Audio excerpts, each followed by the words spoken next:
अस्सलाम वालेकुम व्यूअर्स, कैसे हैं आप? उम्मीद है कि आप खैरियत से होंगे। आज का जो टॉपिक है हमारा वो है इन्वर्जन एंड एम्फेसिस।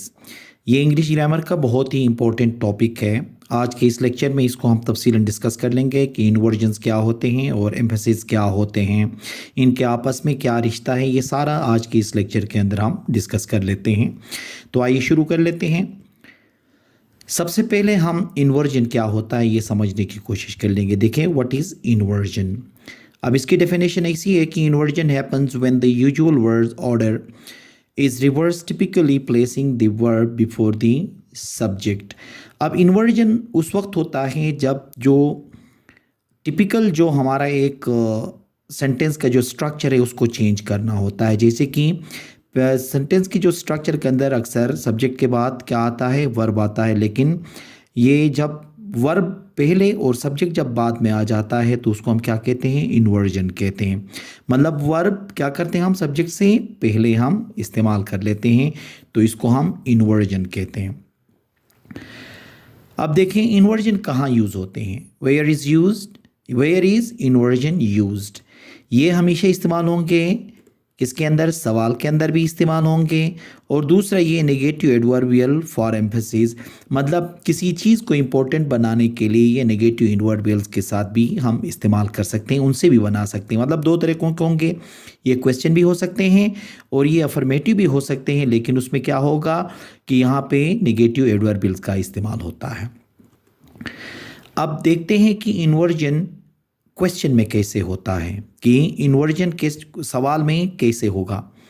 जैसे कि देखें यहाँ पे, are you coming to the party. अब इसको गौर से देखें, क्या आप पार्टी जा रहे हैं। अब जो हमने डेफिनेशन के अंदर यही कहा था कि जो टिपिकल जो एक स्ट्रक्चर होता है उसको चेंज करना पड़ता है। मतलब वर्ब को क्या करते हैं, सब्जेक्ट से पहले रख लेते हैं। तो यहाँ पे देखें ज़रा गौर से कि are you coming to the party. अब यू कहाँ है, आर के बाद है, तो इसका मतलब ये हुआ कि इसको हम क्या कह सकते हैं, इन्वर्जन कह सकते हैं, और ये सवाल में इन्वर्जन है। ठीक है। Have you done homework. क्या आपने होमवर्क कर लिया है। अब इसके अंदर भी आप देख लें कि हैव पहले आया है, वर्ब पहले आया है, और सब्जेक्ट क्या हुआ है, बाद में आया है, और ये क्या हो गया, इन्वर्जन इन क्वेश्चन। मतलब यहाँ पे क्वेश्चन बना के ये इन्वर्जन है। ठीक है। दूसरा है इन्वर्जन विद नेगेटिव एडवर्बियल्स। अब नेगेटिव एडवर्बियल को भी साथ मिला के हम उसका इन्वर्जन बना सकते हैं। तो इसका मतलब ये हुआ कि एडवर्बियल क्या होगा, पहले आएगा, फिर उसके बाद क्या होगा, सब्जेक्ट आ जाएगा। जैसे कि यहाँ पे देखें, never have I seen such a beautiful sight. मतलब मैंने कभी ऐसी खूबसूरती नहीं देखी है। अब इसके अंदर भी देखें ना, नेवर हैव आई, अब आई दरमियान में है और उससे पहले क्या हुआ है, नेवर, ये एडवर्बियल है। ठीक है ना, ये एडवर्ब है वाई। तो इसका मतलब ये हुआ कि सब्जेक्ट से पहले क्या लगे हुए हैं, यहाँ पे एडवर्बियल्स लगे हुए हैं, और वो भी कौन से, नेगेटिव एडवर्बियल्स लगे हैं। अब इसी तरह देखें, rarely does he speak in public. वो शाज़ नादिर ही आवाम में बोलता है। अभी इधर भी देखें ना, रेयरली, अब ये भी क्या है, एडवर्ब है। ठीक है। डज के बाद फिर ही आया है, तो इसका मतलब ये है कि सब्जेक्ट से पहले हम लोगों ने क्या किया, यहाँ पे वर्ब रखे हैं। अब इसी तरह, not only did she win but she also broke a record. तो इसका मतलब ये है कि यहाँ पे भी देखें, नॉट ओनली डिड शी, अब शी क्या है, सब्जेक्ट है, और उससे पहले हमने क्या रखे हुए हैं, एडवर्बियल, नेगेटिव एडवर्बियल रखे हैं। तो कहने का मकसद ये है कि इन्वर्जन का मतलब ही यही है कि जो टिपिकल जो उसका फार्मूला होता है, स्ट्रक्चर होता है, उससे हट के आप इसका स्ट्रक्चर क्या बना लेते हो, नेगेटिव एडवर्बियल्स पहले, फिर उसके बाद आपने सब्जेक्ट, फिर उसके बाद आगे जो वर्ब आ जाएंगे, मेन वर्ब्स। ठीक है, वो हम इस्तेमाल कर लेते हैं। तो इसे हम क्या कहते हैं, इन्वर्जन कहते हैं। दूसरा है एम्फेसिस। What is emphasis. अब एम्फेसिस क्या होता है, देखें इसकी डेफिनेशन क्या है। Emphasis is about highlighting a certain part of sentence to show its importance. तो एम्फेसिस का मतलब ही यही है कि ये किसी भी सेंटेंस के एक सर्टेन पार्ट को हाईलाइट करने के लिए या उसकी इम्पोर्टेंस दिखाने के लिए, उसकी अहमियत दिखाने के लिए हम इसको क्या करते हैं, इस्तेमाल करते हैं। या तो हम ये कह सकते हैं कि किसी सेंटेंस के किसी ख़ास पार्ट के ऊपर ज़ोर देने के लिए या लोगों की अटेंशन को वहाँ पे डाइवर्ट करने के लिए या वहाँ पे मबजूल कराने के लिए हम ये इस्तेमाल कर लेते हैं। तो इसे क्या कहते हैं, एम्फेसिस कहते हैं, क्योंकि हमारा टाइटल ही क्या है, इन्वर्जन एंड एम्फेसिस। इन्वर्जन तो हमने पढ़ लिया, अब हम पढ़ लेते हैं एम्फेसिस। अब देखें वेज टू एड एम्फेसिस। अब ये जोर देने के लिए, एम्फेसिस करने के लिए कौन से तरीके हैं, क्या क्या किन ज़रियों से हम कर सकते हैं। देखें पहला है क्लिफ सेंटेंसेस। अब ये क्लिफ सेंटेंसेस क्या होते हैं आगे हम पढ़ लेंगे। इनके ज़रिए भी हम इंपॉर्टेंस बयान कर सकते हैं किसी सेंटेंस के मतलब हिस्से को। इन्वर्जन के ज़रिए भी कर सकते हैं, डू डज या डिड के ज़रिए भी कर सकते हैं, और रिपीटेशन या कंट्रास्ट के ज़रिए भी कर सकते हैं। सबसे पहले हम देखेंगे कि क्लिफ्ट सेंटेंसेस के ज़रिए हम कैसे किसी जुमले के एक पार्ट के ऊपर हम ज़ोर दे सकते हैं या उसकी इंपॉर्टेंस बयान कर सकते हैं। क्लिफ्ट सेंटेंस होते क्या है, देखें। It is a type of complex sentences that highlight specific element by using a relative clause. अब ये होते क्या हैं, ये तो हैं कम्प्लेक्स सेंटेंसेस, लेकिन इनमें क्या होता है, ये हाईलाइट करते हैं किसी भी जुमले के एक स्पेशल पार्ट को, ठीक है ना, और यूज़ करते हैं वहाँ पे relative clauses. Cliff sentences often start with it is और व्हाट, ये जहन में आपने रख लेना है। क्लिफ सेंटेंसेस हमेशा या इट इज़ से शुरू होंगे, या इट वॉज से शुरू होंगे, या तो व्हाट से शुरू होंगे, ठीक है। And are use to draw attention to one part of sentence, और ये इस्तेमाल क्यों होते हैं कि उस सेंटेंस के पार्ट की तरफ आपका अटेंशन जाए। अब देखें मुख्तलिफ मिसालों से हम समझते हैं। एक नॉर्मल सेंटेंस क्या है, अली ब्रोक द ग्लास, देखे ना, अली ने ग्लास तोड़ा।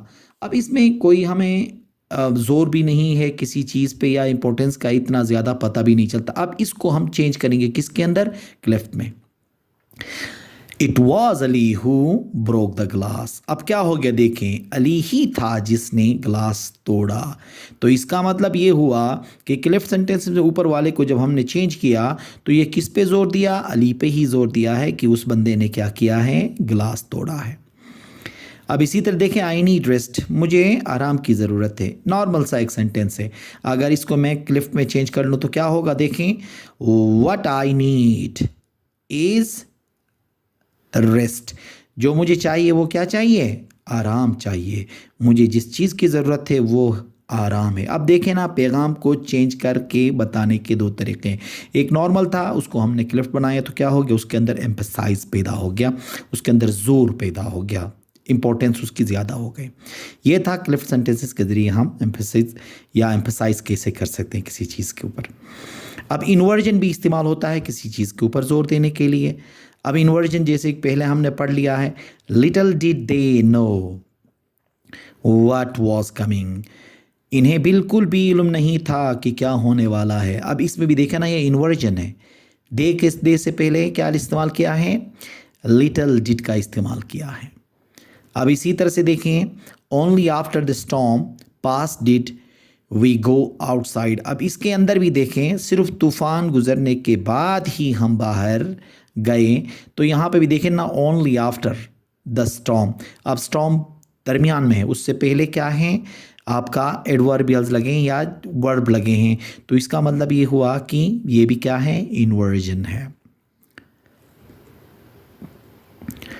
अब इसी तरह देखें, एम्फसाइज पैदा करने के लिए किसी सेंटेंस के अंदर या अहमियत पैदा करने के लिए डू डज और डिड का भी हम इस्तेमाल करते हैं।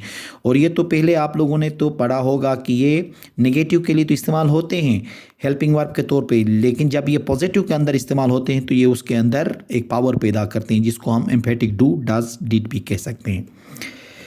जैसे कि I do like this movie, मुझे ये फ़िल्म कत्ती या वाकई पसंद है। तो इसका मतलब ये हुआ कि डू की वजह से इसके अंदर पावर पैदा हो गया। अगर मैं जस्ट ये कहता कि आई लाइक दिस मूवी, तो मुझे ये पसंद है, ये वाली फ़िल्म पसंद है, लेकिन यहाँ पे वाकई का जो लफ्ज़ इस्तेमाल हुआ वो किसकी वजह से हुआ, डू की वजह से हुआ है।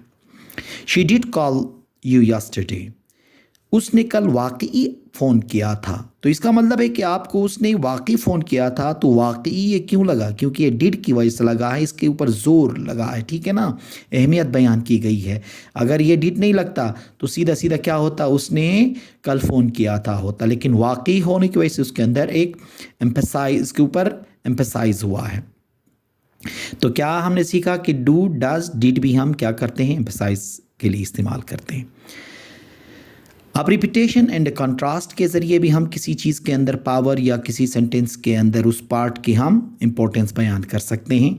जैसे कि देखें, he is fast, really fast. अब देखें ना, ये फास्ट फास्ट हमने क्या कर लिया, रिपीटेशन हो गई, वो तेज़ है, बहुत ही तेज़ है कहने के लिए, ठीक है। इसकी वजह से भी क्या हो गया, इस सेंटेंस के एक पार्ट के अंदर पावर पैदा हो गया।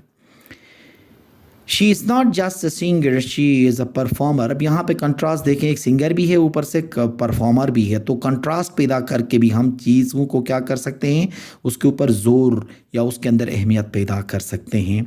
वो सिर्फ गुलकारा नहीं, वो एक परफॉर्मर भी है। अब ये 4 तरीक़े हैं जिसके ज़रिए आप क्या कर सकते कि किसी भी सेंटेंस के किसी हिस्से को या एलिमेंट को आप क्या कर सकते हो, उसको इम्पोर्टेंस पैदा कर सकते हैं, उसके अंदर उसके ऊपर एम्फसाइज हम कर सकते हैं। अब लास्ट में एक प्रैक्टिस है जो कि आपके लिए दिया जा रहा है। Make sentences starting with never have I, it was dash, who dash. अब आप लोगों ने क्या करना है, इस पे जुमले बना के कमेंट में लिखना है। क्योंकि आपने ये पूरा लेक्चर सुना है, आपको समझ में आया होगा कि इससे आपने क्या बनाना है कि इन्वर्जन बनाना, इन्वर्जन सेंटेंसेस कैसे बनते हैं, ठीक है ना। इन दोनों चीज़ों को, ये दोनों जो लफ्ज़ मैंने आपको दिए हैं, इनको देखते हुए, इनको इस्तेमाल करते हुए आपने कमेंट करना है सेंटेंसेस। तो ये था आज का टॉपिक। अगर आपको पसंद आया है तो आप इसको शेयर भी कर लें, फिर कमेंट कर लें और लाइक करना मत भूलिएगा। और नेक्स्ट जो टॉपिक अगर आप जो चाहते हैं, आपके दिमाग में कोई ऐसा टॉपिक है तो आप कमेंट कर सकते हैं ताकि हम आपके लिए उसका वीडियो बना सकें। उम्मीद है कि आपको लेक्चर पसंद आया होगा। Thank you very much.